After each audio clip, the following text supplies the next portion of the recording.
Hey everyone, so friend कैसे हैं आप सभी। आशा है आप सभी अच्छे होंगे, मस्त होंगे, स्वस्थ होंगे और जोर शोर से आप सबकी पढ़ाई चल रही होगी। सो गाइस, हमने रचना शरीर में गर्भ शरीर टॉपिक पढ़ना स्टार्ट कर दिया था और लास्ट लेक्चर में हमने डिटेल में गर्भ की परिभाषा, शुद्ध शुक्र के लक्षण, शुद्ध शोणित के लक्षण, शुक्र के कार्य और शोणित के कार्य को देखा था। नाउ आज के इस लेक्चर में हम जो टॉपिक स्टार्ट करने जा रहे हैं वो है गर्भाधान। ठीक है, अकॉर्डिंग टू मॉडर्न इसे ही क्या बोला गया है, फर्टिलाइजेशन। गर्भाधान को ही किस नाम से जाना जाता है, गर्भाधान को ही फर्टिलाइजेशन के नाम से जाना जाता है। ठीक है, किस नाम से जाना जाता है, फर्टिलाइजेशन। आप सभी जानते हैं फर्टिलाइजेशन क्या होता है। Fertilisation is the process in which, है ना, फर्टिलाइजेशन क्या है, fertilisation is the process in which matured sperm, in which matured sperm get fused with matured ovum to form zygote, है ना, टू फॉर्म जाइगोट। ठीक है, तो ये जो प्रोसेस है in which matured sperm fuse with matured ovum to form zygote, इसी process को आयुर्वेद में क्या बोला गया है, गर्भाधान बोला गया है। यानी कि जब शुद्ध शुक्र जो होता है शुद्ध शोणित के साथ संयोग करता है, ठीक है, तो उससे किसकी उत्पत्ति होती है, गर्भ की उत्पत्ति होती है, यानी कि जाइगोट की उत्पत्ति होती है। और इसी प्रोसेस को क्या बोल दिया जाता है, गर्भाधान बोल दिया जाता है। ठीक है, गर्भाधान का आप अर्थ गर्भवती होना इससे भी ले सकते हैं या स्त्री शरीर में गर्भ का धारण करना, इससे भी आप ले सकते हैं। तो देखिए यहाँ पर वही चीज यहाँ पर लिखी हुई है, गर्भाधान का अर्थ क्या होता है, गर्भवती होना या स्त्री शरीर में गर्भ का धारण होना। ठीक है, नीचे यहाँ पर गर्भाधान की परिभाषा बताते हुए क्या बोला, तो आप यहाँ पर देखिए, आप यहाँ पर देखिए, शुद्ध शुक्र एवं शुद्ध शोणित वाले पुरुष एवं स्त्री स्त्री के ऋतु काल में मैथुन कर्म करने पर जब शुक्र और शोणित का गर्भाशय में संयोग होता है तो उसे क्या कहते हैं, गर्भाधान कहते हैं। यानी कि यहाँ पर क्या बोला, यहाँ पर ये बोला कि शुद्ध शुक्र और शुद्ध शोणित वाले स्त्री व पुरुष जो होते हैं वो क्या करते हैं, मैथुन कर्म करते हैं। कौन से काल में, ऋतु काल में। ठीक है, तो उस दौरान जब शुक्र एवं शोणित का गर्भाशय में संयोग होता है तो उससे किसकी उत्पत्ति होती है, गर्भ की उत्पत्ति होती है। और उसी प्रोसेस को क्या बोला गया है, उसी प्रोसेस को गर्भाधान बोला गया है। तो आप यहाँ पर बोल रहे होंगे कि सर यहाँ पर शुद्ध शुक्र और शुद्ध शोणित का मतलब क्या होता है। तो देखिए, शुद्ध शुक्र और शुद्ध शोणित का मतलब यह है कि जब मैच्योर्ड स्पर्म, है ना, जब क्या होता है, मैच्योर्ड स्पर्म, मैच्योर्ड स्पर्म किससे फ्यूज होता है, मैच्योर्ड ओवम, मैच्योर्ड ओवम से, है ना। और मैच्योर्ड स्पर्म का मतलब क्या हो जाएगा, मैच्योर्ड स्पर्म यानी कि बॉय जिसकी एज कितनी है, जिसकी एज 25 ईयर है ना। और गर्ल जिसकी एज कितनी है, जिसकी एज 16 ईयर है। ठीक है, तो बॉय जिसकी एज 25 ईयर है तो उसके स्पर्म कैसे होंगे, मैच्योर्ड होंगे, शुद्ध स्पर्म होंगे। और आप सभी को शुद्ध शुक्र के लक्षण भी पता है जो हम लास्ट लेक्चर में देख रहे हैं। ठीक है, और जो गर्ल 16 ईयर की है तो उसका शोणित जो वो कैसा होगा, शुद्ध होगा, ओवम होगा। ठीक है, तो जो बॉय जिसकी एज 25 ईयर है, गर्ल जिसकी एज 16 ईयर है ना, तो वो जब क्या करते हैं, ऋतु काल में मैथुन कर्म करते हैं। ठीक है, तो उस दौरान जब शुक्र और शोणित का गर्भाशय में क्या होता है, संयोग होता है और गर्भ की उत्पत्ति होती है, तो इसी प्रोसेस को क्या बोला गया है, गर्भाधान बोला गया है। ठीक है, अब यहाँ पर एक और वर्ड आया है जो कि क्या है, ऋतुकाल, है ना। एक और वर्ड आया है यहाँ पर जो कि क्या है, ऋतुकाल। ठीक है, तो ऋतुकाल क्या होता है, ऋतुकाल क्या होता है इसे आप समझ लीजिए, है ना। तो आचार्य सुश्रुत ऋतुकाल को डिफाइन करते हुए क्या बोलते हैं, है ना, आचार्य सुश्रुत ऋतुकाल को डिफाइन करते हुए ये बोलते हैं, है ना, कि मेंस्ट्रुअल ब्लड फ्लो, है ना। आचार्य सुश्रुत क्या बोलते हैं, आचार्य सुश्रुत ये बोलते हैं कि मेंस्ट्रुअल मेंस्ट्रुअल एक मिनट स्पेलिंग गलत होगी। आचार्य सुश्रुत क्या बोलते हैं, आचार्य सुश्रुत ये बोलते हैं कि मेंस्ट्रुअल मेंस्ट्रुअल ब्लड फ्लो, है ना, मेंस्ट्रुअल ब्लड फ्लो के बाद के, मेंस्ट्रुअल ब्लड फ्लो के बाद के जो 12 से 16 दिन है ना, 12 से 16 दिन है, इसे ही क्या बोला गया है, इसे ही क्या बोला गया है, इसे ही ऋतुकाल बोला गया है ना। इसे ही क्या बोला गया है, इसे ही ऋतुकाल बोला गया है। अकॉर्डिंग टू मॉडर्न ऋतुकाल को हम क्या बोल देते हैं, फर्टाइल पीरियड बोल देते हैं। क्या बोल देते हैं, फर्टाइल पीरियड। यानी कि इस दौरान अगर कोई कपल मैथुन कर्म करता है ना, मैथुन कर्म करता है या कॉपुलेशन करता है, ठीक है, कॉपुलेशन करता है, तो 99% चांसेस है कि वो महिला क्या होगी, गर्भ को धारण करेगी। ठीक है, आप सभी को पता है मेंस्ट्रुअल ब्लड फ्लो जो होता है वो कितने दिन तक होता है, 3 से 4 दिन तक होता है, यानी कि पीरियड्स, इसको अपन क्या बोल सकते हैं, मेंस्ट्रुअल ब्लड फ्लो को पीरियड्स। ठीक है, तो पीरियड्स के जस्ट बाद जो 12 से 16 दिन है, इसे ही क्या बोला गया है, ऋतुकाल बोला गया है। ठीक है, और ये फर्टाइल पीरियड होता है। इस दौरान अगर कोई कपल मैथुन कर्म करता है, इंटरकोर्स करता है या कंसेप्शन करता है, तो 99% चांसेस है कि वो महिला क्या होगी, गर्भ को धारण करेगी। ठीक है, तो आचार्य सुश्रुत ने क्या बोला, आचार्य सुश्रुत ने ये बोला कि शुद्ध शुक्र और शुद्ध शोणित वाले स्त्री व पुरुष जो होते हैं क्या करते हैं, ऋतु काल में मैथुन कर्म करते हैं। तो उस दौरान जब शुक्र और शोणित का संयोग होता है तो गर्भ की उत्पत्ति होती है, और इसी को क्या बोल दिया जाता है, गर्भाधान बोल दिया जाता है। ठीक है, आचार्य सुश्रुत एक और चीज को यहाँ पर समझाते हैं कि अगर किसी कपल को क्या चाहिए, बेबी बॉय चाहिए, यानी कि लड़का चाहिए, है ना, बेबी बॉय चाहिए यानी कि लड़का चाहिए, तो उसे कब कॉपुलेशन करना चाहिए, तो आचार्य सुश्रुत ये बोलते हैं कि उसे ऋतु काल के जो 14वें, है ना, 14वें, 6वें, 8वें, 10वें और 12वें, है ना, तो ऋतु काल के 4th, 6th, 8th, 10th और 12th, इन दिनों उन्हें क्या करना चाहिए, मैथुन कर्म करना चाहिए। अगर उनको क्या चाहिए, अगर उनको बेबी बॉय चाहिए तो। ठीक है, अगर उनको क्या चाहिए, बेबी बॉय चाहिए तो। ठीक है, अगर किसी कपल को अगर किसी कपल को क्या चाहिए, बेबी गर्ल चाहिए, है ना, बेबी गर्ल चाहिए, तो आचार्य सुश्रुत क्या बोलते हैं, आचार्य सुश्रुत ये बोलते हैं कि उन्हें 5वें, है ना, ऋतुकाल के 5वें, 7वें, 9वें और 11वें, इन दौरान क्या करना चाहिए, मैथुन कर्म करना चाहिए।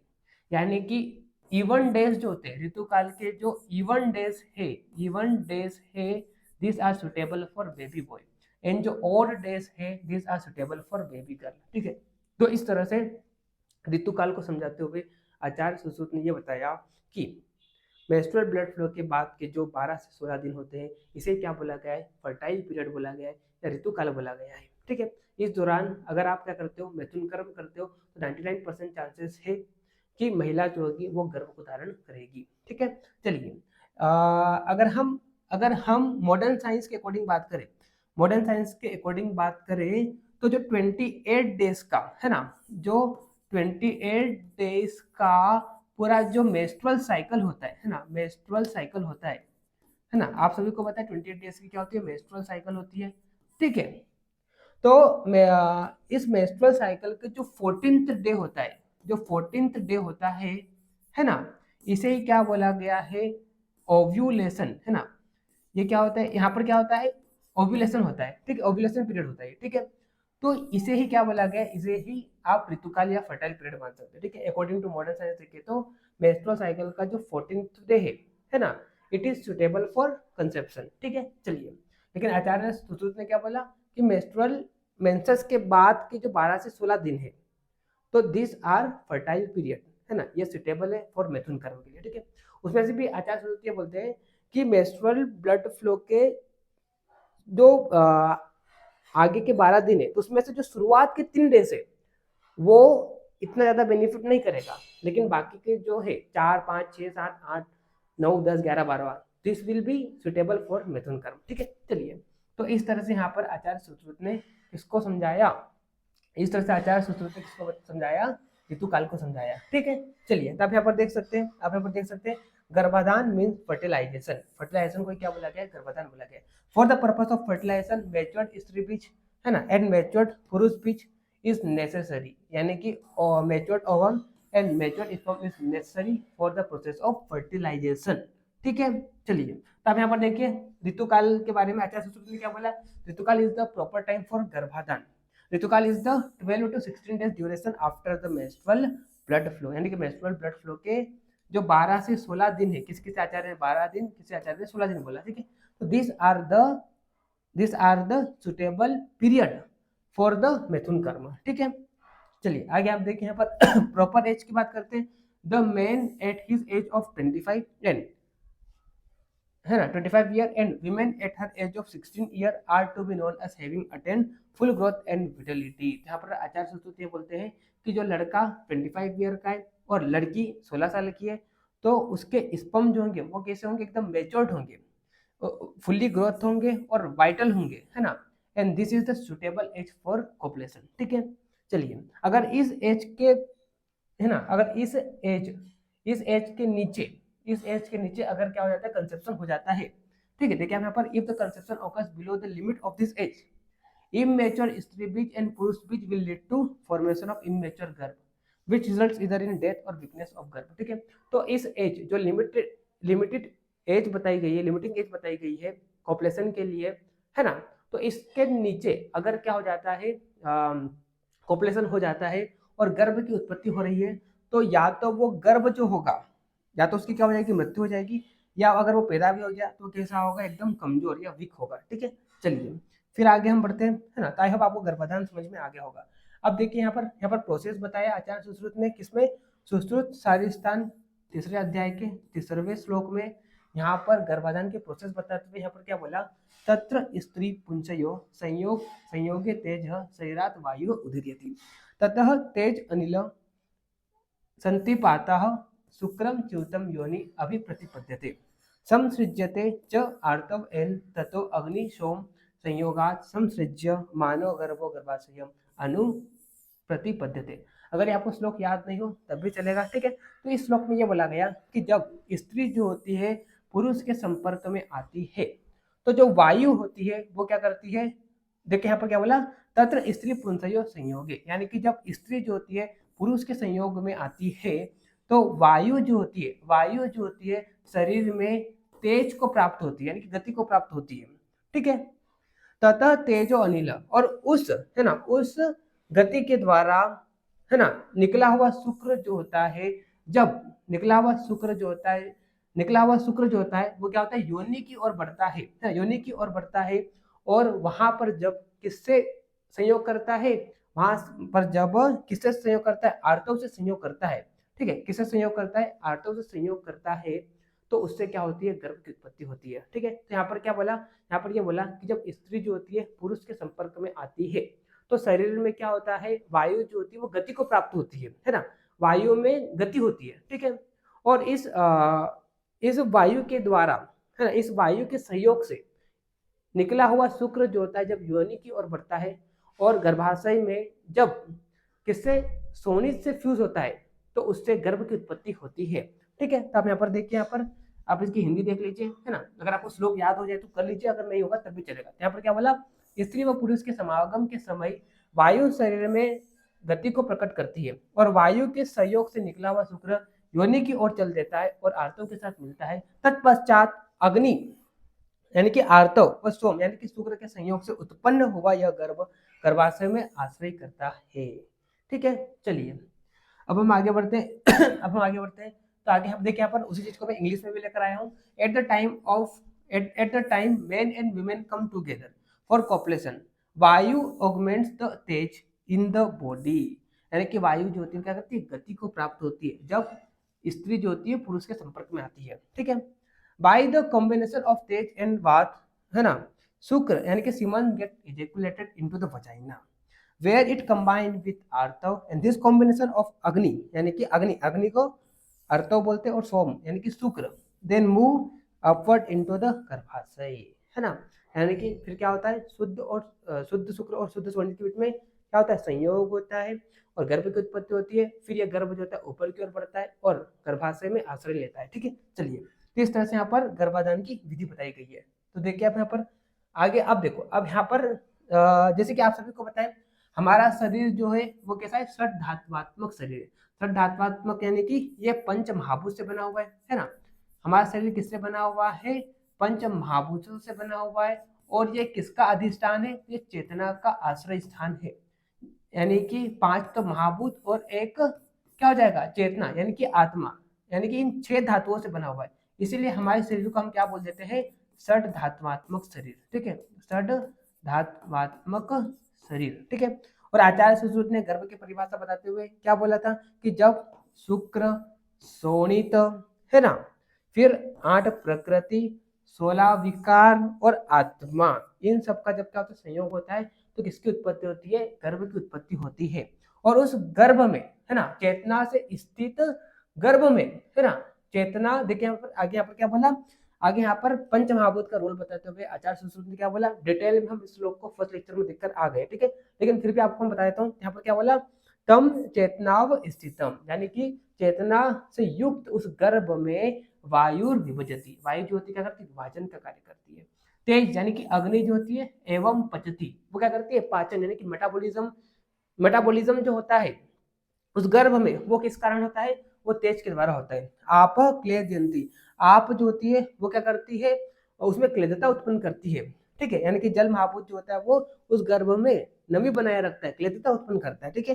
पृथ्वी संहति, यानी कि पृथ्वी जो होती है क्या करती है, उस गर्भ को शेप प्रोवाइड करती है, उस गर्भ को ठोस बनाती है, ठीक है। और आकाशम विवृत्यति एवं विवृत्यतः स यदा, है ना। तो फिर आगे यहाँ पर क्या बोला, आकाश जो होता है, आकाश महाभूत के कारण क्या होता है, उस गर्भ में वृद्धि होती है, और जितने भी हमारे शरीर में रिक्त स्थान है तो वो किस कारण है, वो आकाश महाभूत के कारण है, ठीक है। उसके बाद यहाँ पर क्या बोला, स यदा हस्तपात जिह्वा घ्राण कर्ण नितम आदि रंग रूपेश तदा, रंग रूपेश तदा अंग, है ना, अंग शरीर, अंग शरीर, अंग शरीर इति संज्ञा लभते। तो यहाँ पर क्या बोला, यहाँ पर ये बोला कि गर्भ, चेतना से युक्त, चेतना से युक्त गर्भ में वायु जो होती है विभाजन का कार्य करती है, तेज जो होती है वो पाचन का कार्य करता है ना।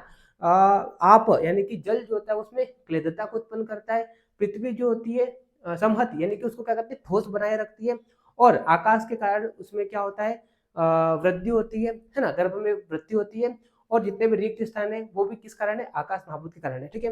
तो इस पूरे गर्भ में जब हाथ पैर जिह्वा घ्राण कर्ण नितम आदि अंग उत्पन्न हो जाते हैं तो इसी गर्भ को किसकी संज्ञा दे देते हैं, संज्ञा किसकी दे देते हैं, शरीर की, है ना। इसी को क्या देते हैं, शरीर की संज्ञा दे देते हैं, ठीक है। तो इस प्रकार से यहाँ पर पंच महाभूत का रोल बताते हुए आचार्य सुश्रुत ने बताया श्लोक में, ठीक है। इसको हम डिटेल में लास्ट लेक्चर में पढ़ के आ चुके हैं, ठीक है। तो अब यहाँ पर देखिए, वायु बुध डिवाइड दिस मास इनटू दोष, यानी कि वायु जो होती है क्या करती है, विभाजन का कार्य करती है, ठीक है। किसमें डिवाइड करती है, दोष धातु मल अंग प्रत्यंग एक्सेट्रा, ठीक है। Tej budh gives rise to metabolism, यानी कि तेज पाचन का कार्य करता है।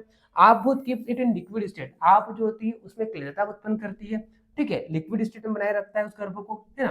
पृथ्वी budh is embodied in the shape of its species, यानी कि उसको शेप प्रोवाइड करती है, कौन, पृथ्वी महाभूत, ठीक है। आकाश भूत contributed to its growth and development, और आकाश महाभूत जो होता है वो गर्भ की वृद्धि में और हमारे बॉडी में जितने भी रिक्त स्थान है, ठीक है, तो वो भी किस कारण है, वो आकाश महाभूत के कारण है, ठीक है।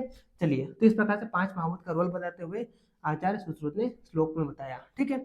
आगे यहाँ पर आगे यहाँ पर कौन से अवयव कौन से महाभूत से बने हुए तो उसको यहाँ पर बताया गया है, ठीक है। तो उसके लिए मैं यहाँ पर देखिए एक टेबल लेकर आया हूँ। जैसे कि अगर हम आकाश महाभूत की बात करते हैं तो आकाश महाभूत से शरीर के कौन कौन से अवयव बने हुए, तो आप देखिए शब्द, श्रोतेंद्रिय, लाघवता, है ना। फिर यहाँ पर सूक्ष्म, विवेक, स्रोतस, और ये सब जो है वो किस कारण है, आकाश महाभूत के कारण है, ठीक है। वायु महाभूत के कारण बात करते हैं तो वायु महाभूत से कौन कौन से अवयव है, तो स्पर्श, स्पर्शेंद्रिय, है ना, चेष्टा, फिर यहाँ पर क्या बोला, परिस्पंदन, ठीक है, धातु, धातु व्यवन यानी कि धातु का इधर उधर गति होना, ठीक है, और उच्छ्वास, ये सब प्रोसेस जो होती है किस कारण होता है, वायु महाभूत के कारण होता है। अग्नि की हम बात करते हैं तो रूप, चक्षु इंद्रिय, है ना, फिर यहाँ पर क्या बोला, पक्ति, उष्मा, फिर यहाँ पर प्रकाशन, पित्त, तेज, ये सब किस कारण होता है, अग्नि महाभूत के कारण होता है। आपकी बात करते हैं रस, रसेंद्रिय, है ना, शैत्य, मार्दवता, स्नेह, क्लेदता, आश्रिक, है ना, शुक्र, मूत्र, ये सब किस कारण होता है, आपके कारण होता है, ठीक है। और पृथ्वी की बात करते हैं तो गंध, गंध इंद्रिय, है ना, शरीर में गौरवता, ठीक है, शरीर में स्थैर्य, शरीर में मूर्ति, है ना, शरीर में केश, शरीर में अस्थि, अस्थि जो है ना, ये सारे अवयव किससे बने हुए हैं, ये पृथ्वी महाभूत से बने हुए हैं, ठीक है। तो इस प्रकार से यहाँ पर क्या बताया कि कौन से महाभूत से कौन कौन से अवयव बने हुए हैं, तो इस टेबल को भी आप याद कर लेना, ठीक है।